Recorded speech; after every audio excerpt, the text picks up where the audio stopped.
On June 19th, 2023, Benjamin Lamprecht was charged in Burnett County Circuit Court in Wisconsin. He was charged with operating while intoxicated along with operating with a prohibited alcohol concentration, his third OWI offense. But instead of going straight down the usual sentencing track, the court gave Lamprey a shot at something called the Intoxicated Driver Intervention Program, or IDIP. It's a program aimed to help repeat OWI defendants with structured treatment, education, and monitoring. Successfully completing IDIP can significantly reduce the consequences of a conviction, including less jail time, lower fines, shorter license revocation periods, and in some cases, avoiding probation with the Department of Corrections. Over the months that followed, the court continued the case multiple times to give Lamprecht additional opportunities to complete the program's requirements, even as the timeline extended well beyond the program's typical completion window. Eventually, the case returned to court for resolution. A plea and sentencing hearing was scheduled for June 25th, 2024 before Judge Melissa Mogan. Now, again, you understand that I'm not bound to follow any recommendation, and that would include following the IDIP guidelines. Yes. I could sentence you all the way up to the maximum possible penalty, again, if I thought it was warranted. You understand that? Yes. Do you have any questions for your attorney or the court before we proceed?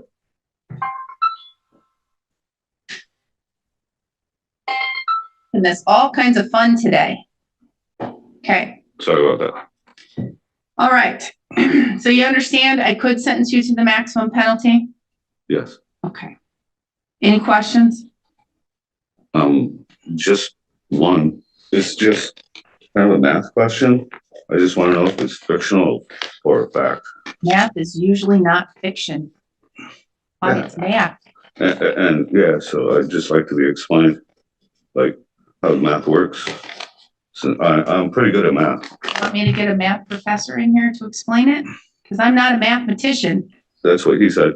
That he's not a mathematician because he's not. Because quite honestly, we go to law school, so we don't have to do math. But we have to do math in our job. What's your question? Just to know if this is fictional or factual. I don't know what this is. Would you like me to? No, what is this, Mr. Keene? I think it's right. The issue, and this brought up with Anderson and I, is he had a question about the grams per 100 milliliters. Dude, and that's a scientific question. You can call up the scientists or the lab analysts that do that. I'm not in charge of that. And the legislature makes up the laws. I'm in charge of following and enforcing the laws. Okay. So what's your question? You think that you were below the limit, above the limit, beyond the limit, how they came up with the limit? According to this, I was not above. Okay, and that's like a AI chatbot thing, right? Yeah. So Yeah. Maybe it's wrong. Yeah, it is. An AI chatbot? But Are we using artificial intelligence? it's just that I was measured in thousands, and the law goes by hundreds. We can have a trial if you want. I am so great to have a trial. I love having trials, especially when the lab analyst comes, and especially when then it completely opens up to the maximum penalties. That's great and fine with me. Is that what you wish to do, and have a lab analyst up here to explain all of the scientific reasoning behind the calculations and behind their testing? Just take me to jail. Okay, I think that's his way of saying he's not rushing to press the point, Your Honor. All right. Okay. So now, did you review the criminal complaint with your attorney? And it has all of those facts that says what happened that day from the officer's perspective and from your perspective, because you said, I only had 1 or 2 beers, which we know isn't factually true. No, I had 0. I had drinking the night before.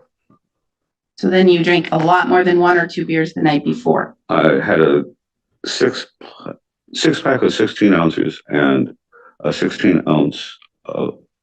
And yet you blew a .221 allegedly in the criminal complaint. Yeah, and that's what I'm saying is that 221 is thousands, not hundreds. Oh, Mr. Lamprecht, Mr. Lamprecht. It's .08 in Wisconsin to be legally drunk. And for 1 or 2 beers or a 6-pack or whatever you said the night before, unless you are a chronic alcoholic who drinks all the time, you won't wake up the next morning to blow a 0.221. It's impossible. Exactly. But you did. And we have lab, right, Mr. Renicky? We have a lab. What does lab say? Where they tested it with scientific stuff. I didn't mean to put you in a bad mood. 0.19. You did by starting by being late. Okay, you're not supposed to be late to court. Okay, you're supposed to be here early so you can meet with your attorney. And quite honestly, and it's taken you months and months and months and months and months and months and months and months and months to do the IDIP program. I gave you yet another chance, and now you're here debating. I'm just science. saying, anytime you put a numeral behind the decimal, like one numeral behind the decimal is a tenth. Two numerals behind the decimal is 100th. Yep. Three numerals behind the decimal is 1,000th. Yep, I know math. Okay, and 1,000th is 10 times less than 100th. Well, let's cut that off, okay? You blew a 0.22 with a PBT. 221. Or 0.221, okay? So let's say you will cut off the one, because that's what math does. You get to cut off certain things. So you were 0.22. We'll give you the benefit of the doubt. No more with that one, that thousandth, gone. So you blew a 0.22. But lab came back and said, guess what? We ran his blood, which is more accurate. And it gave us a better truth of what happened. And it was 0.19. 0.19. It's 0.08 in Wisconsin to be legally intoxicated and operate. So you get it now? You understand now? I don't understand how 1,000 is 100. Relying on information he obtained from an AI chatbot, Lamprecht argues that his blood alcohol concentration was not over the legal limit because his BAC was measured in thousands, while the statute defining intoxication uses hundreds. That claim reflects a basic misunderstanding of how decimal measurements work. Each digit to the right of the decimal represents a smaller fraction of 1 whole tons than thousandth. A reading of 2,221 means 221,000, which is the same as 22 100ths. Wisconsin's legal limit is 0.8, which is 800ths or 80,000. Therefore, a BAC of 221,000 is not less than 0.008. It's nearly 3 times higher, showing Lamper's argument to be grossly misinformed. I cut it off. I agree with, I'll give you the benefit. I cut that off. It's 0.22. It's 0.22. No, if there's three numerals, because if it was point. Mr. Renicky, I'd love to have a jury trial because it sounds like he doesn't understand the science and he wants to have a lab analyst here. Is that right, Mr. Keene? Is that what I'm hearing? He wants to have a jury trial because we can facilitate that next week. I'm just saying what math. I had a jury trial come up, not next week, the week after. We can get a jury trial. Is that what you want? You want to fight that issue of this extra thousandth in the decimal point? It's not an extra thousandth, though. It's 1,000th or it's not. Okay, it's 1,000th or it's not. Yeah. You want to go to trial over that and have the lab analyst explain it? Because I'm going to tell you, she is far smarter than I am when it comes to science and to explain it to you. Then maybe you'll be able to understand. You won't be able to ask her questions. How about this? Can I just go to jail and I'll give you this copy? I don't need the copy. Okay, and then just so give me the knowledge because I like math and here's what you can do to gain knowledge. Call up a lab analyst, have them explain it to you. Because that's what happens in a jury trial. And I hear it. It goes on for hours. I'm not trying to piss you off. Just take me to jail. I'm fine with that. I have the money finally at the last moment. You've been very giving, lenient with me and giving extensions. You're fair. And I'm here. And I'll go to jail. Get out. I got a job. All right. So are you admitting that you at least blew over a 0.08 or at least 0.08, at least blood alcohol content was in your blood at the bare minimum? I agree that I blew a 0.221 and I agree that my blood alcohol was at 0.190. Okay. All right. I agree with those. And do you agree that you operated or drove a motor vehicle in that state? I agree to that, yes. All right, Mr. Keen, may the court use the probable cause section of the criminal complaint to find a factual basis? Yes, Your Honor. Has anyone made any threats to you, Mr. Lamprecht? Any promises for you to plead guilty to this charge? Has they promised you anything? Hey, we're going to give you $1 million if you plead guilty. Or we're going to give you some kind of benefit if you plead guilty, other than this offer of guidelines. The only thing that I've been told was that I can get out, keep my job, keep my place, and keep my things. Okay, so that's not a promise. Anyone threaten you anything? I'm going to beat you up. I'm going to take a gun. I'm going to take a knife. No, Anybody threaten to hurt you or anything? None of those. Okay. You're pleading guilty with a full understanding of what you're doing here today? Yes, I'm pleading guilty to blowing a .221 and having a blood alcohol content of 0.190. All right. And you're pleading guilty voluntarily? Yes. Does anyone or are you satisfied with your attorney's services? I guess 5 out of 10.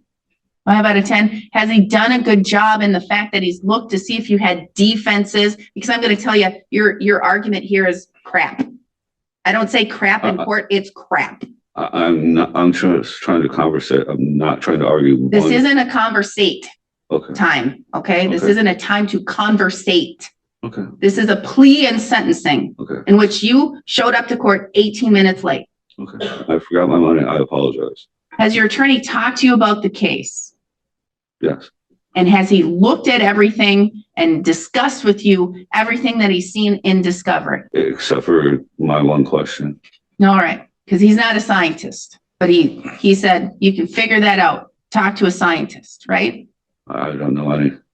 Mr. Keen, you said that's not a defense, correct? And yes, and we have discussed that in basic math and other things along with it extensively. All right. Okay. You have any? No.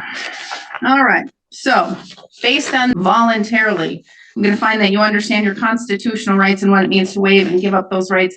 I'm going to find a factual basis to accept your plea of guilt. Based on that, I will find you guilty of count 1. Count 2 will be merged and dismissed with count 1. A judgment of conviction will be entered today. Mr. Renicky, argument, please. This is kind of amazing, but in any event, this is an OWI. There was bad driving, but no accident. As the court is aware, it's a 0.19 BAC. This is his 3rd OWI. He did complete the IDIP program. He still has to, at least at the time of my letter from Tessa Anderson, he had just dropped off the last $200 to complete the IDIP. But he needs to come up with a down payment for the electronic monitor as well as the booking fee. He was booked in a release, so he has not set the 48 hours. Because of the IDIP completion and consistent with the plea agreement, we would ask the court to follow the IDIP guidelines for the 1-9 and the 3rd offense, which I believe is $1,911 for fines and costs. That's a blood draw, so there'd be a $10 blood draw, 45 days of jail, 24 months of ignition interlock, 75 hours of community service, and 24 months of revocation. Mr. Keen. Yes, sir. I think this agreement recognizes both that alcohol use is an issue in the community. It has provided some rehabilitation needs because he has done some community service to, deal with the harm to community. Although again, no accidents happened. He was, for the period of the IDIP, which is longer than normally, done by the court by a substantial factor, had to blow into a tube and verify that he was not under the influence of alcohol. He also, as with an OWI 3, he would have a blood alcohol content restriction of 0.02, which means, I'd be careful about even non-alcohol alcohol, because 0.02 is nothing for the next 2 years. And it does have the future deterrence because any OWIs after this are felonies with a minimum of 1.5 years in the Wisconsin state prison system, because OWI 3 is the last one, it's still considered a misdemeanor. So I think that although it was a painful process to get here, the court should stick with the agreement because, it a pain, but Ms. Lamprecht has met the terms of the IDIP, albeit not in the normally prescribed time. The agreement does serve the goals of trying to get pre-sentencing rehabilitation done, and there's substantial deterrence to protect the community's interest because of just the fact that it's an OWI 3 and the ignition interlock provides that for 2 years plus the substantially greater penalties on any future sentences. So I would ask the court to stick with the agreement despite the, less than beneficial behaviors at times exhibited by Mr. Lamprecht. Thank you. Mr. Lamprecht, anything you want to add or say to the court? No, nothing that I haven't already. Well, I mean, what are you doing employment-wise and stuff that you're trying to help the community? Yeah, I have a job. Okay. He has a job, he has a life, he is there waiting for him after he's done here today, which is all a positive thing. It's all about rehabilitation. OWIs are very serious. I don't make the law. The legislature makes the law. I don't determine the science. The lab analysts who go to school for years and years and years and years and years, the lab analysts, they learn science and they learn how to read scientific data. So they are the smarter ones in the OWI matters. I know the law, I see the law, I read the law, I enforce the law, I ensure that that the community is protected in certain ways. OWI is again serious. You're putting yourself at risk, you're putting others at risk. The fact that you blew a .221 had blood alcohol content from blood at 0.19 is serious, especially given 190. Sorry for interrupting. Don't interrupt me again. You interrupt me again and I will hold you in contempt. I will hold you in contempt and I will ensure that you have more jail time than what's being sentenced here today. All right? I like you and you're a fair judge. I'm not trying to piss you Then off at all. stop talking. Okay. I need to ensure that the public is going to be protected. And that means to ensure that you've learned a lesson, you're rehabilitating, you've done the IDIP program. That's a positive program. It's taking you more than most to do that program, but you've at least completed the program, which is positive. You're going to have the ability to get your license back or get an occupational prior to the end of your revocation. Your attorney is very correct. The next OWI will be a felony. The one after that is mandatory minimum prison sentences. So it's very important that you figured it out now and that you're not going to engage in this type of behavior before or again. Judge Mogan explains to Mr. Lamprecht what comes next if this pattern continues. Under Wisconsin law, penalties for operating while intoxicated increase sharply with each offense. The first 3 OWI convictions are treated as misdemeanors with progressively higher fines and longer jail sentences. However, under Section 346, 65 of the Wisconsin statutes, a 4th OWI is no longer a misdemeanor. It's classified as a Class H felony, carrying a minimum fine of $600 and a mandatory minimum of 60 days of confinement. What's more, beyond jail time and fines, a felony conviction also carries collateral consequences, long-term restrictions that extend well beyond a courtroom, including limits on employment and housing opportunities, as well as restrictions on firearm possession. The escalation built into Wisconsin statutes demonstrates the state's intent to treat repeat OWI offenses as serious criminal conduct, not routine traffic violations. What I will do is I will follow the IDIP guidelines. Despite all of the issues in this case, I'm going to follow the IDIP guidelines. I'm going to assess $1,911 in fines and fees with an additional $10 blood draw fee, 45 days in jail, 24 months of ignition interlock device to be placed on any vehicle you drive. Doesn't mean you need to own that vehicle. If you're going to borrow your mother's vehicle to go down the street to the gas station, it must have the IDIP in it or the interlock in it, or you may not drive the vehicle. 24 months of revocation of driver's license, OWI assessment and driver safety plan, 75 hours of community service. If you wish to convert the 75 hours to additional jail time, you can do so. Talk to Ms. Anderson. She will ensure that the court gets a letter and you must pay every, it's an additional 8 hours of community service for 1 day of jail time. So it's an additional $18. a day that you would need to pay if you wish to convert any community service to additional jail time. You must report immediately. Immediately report to jail. And that means that you will have to go sit 48 consecutive hours before you are eligible to be released on monitor. I'm going to tell you, this is where I'm going to be very clear with you, Mr. Lamprecht. I take no excuse. If you are going to be released on monitor, you must prepay at least 30 days in advance. If you are even 1 day late on payment for a 30-day advance, you must sit in jail. You don't get additional time. This is where I'm very serious. You blow even a 0.0000001 with anything with alcohol, 0.00001, that's a violation to me.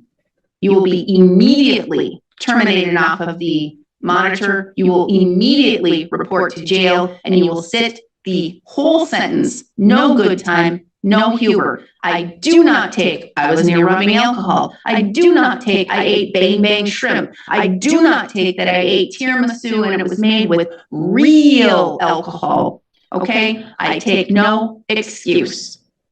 It is an immediate report, no good time, no Huber. Judge Mogan sentences Lamprey to 45 days in jail, but explains that if he serves 48 consecutive hours in custody, he may be released on electronic monitoring for the remainder of the term. However, any alcohol use while on the monitor, even trace amounts, would count as a violation and send him straight back to jail to serve the entire sentence. The judge is explicit about the consequences. There will be no good time, meaning Lamprecht cannot earn sentence credits for good behavior under Wisconsin Statute Section 302.43, which sometimes allows inmates to shorten their confinement. There will also be no Huber privileges. Under Wisconsin Statute Section 303.088, eligible inmates may normally leave jail for work, treatment, or family obligations. Judge Mogan makes it clear that Lamprecht will not have that option. If he violates the monitor, he will remain continuously incarcerated until the sentence is complete. You have 20 days to appeal. Should you fail to appeal within 20 days, you do lose that right. If you fail to pay your fines and fees, a civil judgment will be entered against you. You will also need to, you could sit up to 6 months in jail for that. I watch. I make sure that the money is paid. If it's not paid, it may result in an additional 6 months of incarceration. So ensure that you make your payments. When are you going to pay off the entire $1,921? I have enough for the monitoring and the jail fee at this time. $150 a month you must start paying. I'll give you August 1st. I'll give you a little stay until August 1st, but then in August, you must make your first payment of $150 a month until that's paid off in full. Again, if you miss one payment, a warrant will be issued. You could sit up to 6 months in jail. It's very important that you make sure you pay. 20 days to appeal. Should you fail to appeal within 20 days, you do lose that right. Report to jail immediately. Your DNA is ordered. They will take that. You can request it be expunged through a written letter to the Department of Justice. Mr. Renicky, what am I missing? I think you've covered it. Thank you. Mr. Keene. You aren't not on that, but I did have a couple of items. One is, and which didn't get filled out, if he has the opportunity while he's sitting to fill out the petition for half-price ignition air lock, if he qualifies, can he submit that to the court? He can. I'm not going to give him time to do it. He's going to report to jail. Right. Understood that. Understand. And then the other item is one I filed way back in October, and you at the time rejected the proposed order and so to waive fines and fees. Well, it's to reduce the fees by the amount paid for the IDI, the alcohol assessment and the driver safety plan that they're provided to the court. And the 10th Judicial District, I will admit it varies by court. Like Douglas County does it, Barron has it. Want me to waive? What it would be is like he has that fine of $1,900 and some bucks. What the statute allows is, if the court grants it, is to have the amount of the fine reduced by by Mr. Lampick providing receipts to the court for the assessment I'm and driver denying safety that. bond. No, Okay. I don't do that. And so you can understand there's not much that can be waived. There's a lot of mandatory surcharges in there. And when you go through it, really, because I've had really poor people that have asked, can I just do community service with the ones that that cannot be waived? There's not really that many that can be waived. And plus, this is a punishment. That's part of the punishment. And so I see it as a punishment, and that's why the legislature has increased, and they continue to increase these fines and fees. It's to say, don't do it again, don't do it again, don't do it again. And so, no, I'm denying that motion. Yes, sir. Thank you. Ms. Atkinson. Ensure that he gets and reports to jail immediately. You may. Can I make a couple phone calls? That's up to the jail. Because Lamprey pleads guilty at this hearing, the court entered a conviction for a third offense OWI. Along with jail time and fines, his driver's license was revoked for 24 months, and he was ordered to install an ignition interlock device on any vehicle he drives during that period. However, just weeks later, Lamprecht was charged again twice for continuing to drive while his license is revoked.